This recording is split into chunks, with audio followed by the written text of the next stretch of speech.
scion of the golden bough, sentenced to live in death. Elden Ring DLC has finally been announced.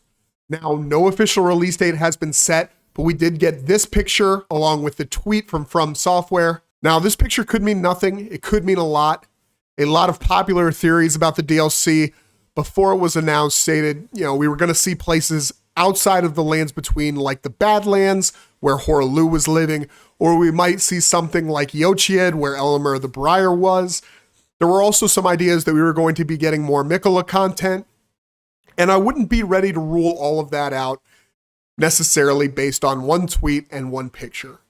The name of the DLC, Shadow of the Erdtree, I think that the title places the focus on the Erdtree.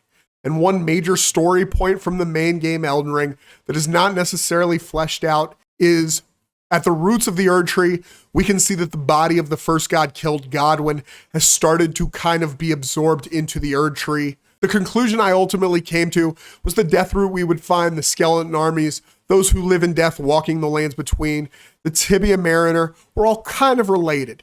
And the reason that this was happening was because Godwyn's corpse had molded back into the Erdtree to create something new and not so good.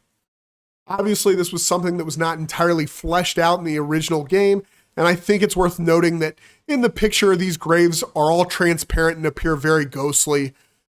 There's always the possibility that I'm just tunnel visioning around the narrative that I want to support, but I think we're going to get something like this.